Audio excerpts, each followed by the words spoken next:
Okay, so Yankees and Mets news at the same time. This is not about what they've done in free agency or trades that they've made. They haven't made any moves of significance today, but it is very, very significant as it pertains to both teams, okay? Now it's starting to get a little, feisty on social media and Twitter and blah, blah, blah, but, the article came out that was reinforced today by the New York Post, and I will attach it in the description below to remind people of there's a New York City private sector ordinance and a mandate that requires players to be vaccinated. Okay, and I know there's something not many people hear about, but as of right now, New York City players, Yankees and Mets, any of them that are not vaccinated will not be able to play any home games.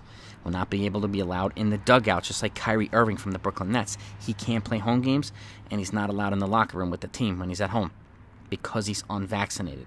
Okay, so people want to harpoon the Yankees about the lack of spending and blah, blah, blah. This is probably a partly reason why. It's one reason why they haven't maybe brought Anthony Rizzo back, because he's not vaccinated, and it would pose the same problem.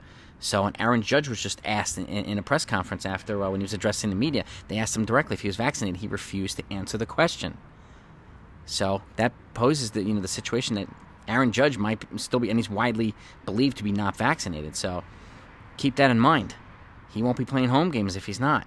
And any other player who's not vaccinated will not be playing home games. So what does that do? And I know it's his freedom, his status is his freedom, blah, but it's also his employer's business too, because if he's not and other guys are not, they have to construct a roster accordingly.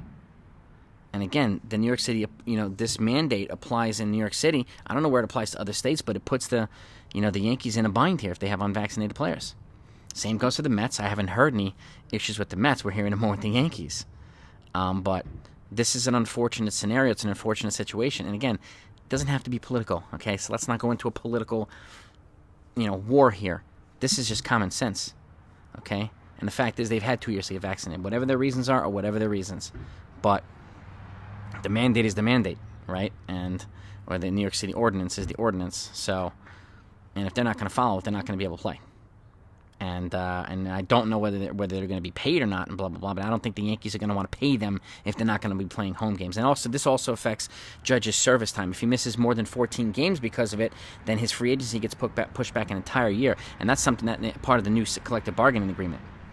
Okay, teams are not mandated to do it, but they're given the option of doing it. And I'm pretty confident that the Yankees would push back his free agency a year if that was the case.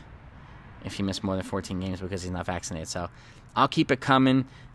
Obviously the better news will be more free agent moves and trades and stuff like that. So make sure you subscribe to the channel. But I wanted to give you guys a heads up on this because this is one reason why the Yankees free agency is going so slow. And Yankees moves are going so slow. Just something to keep in mind, guys. I'll talk to you next time.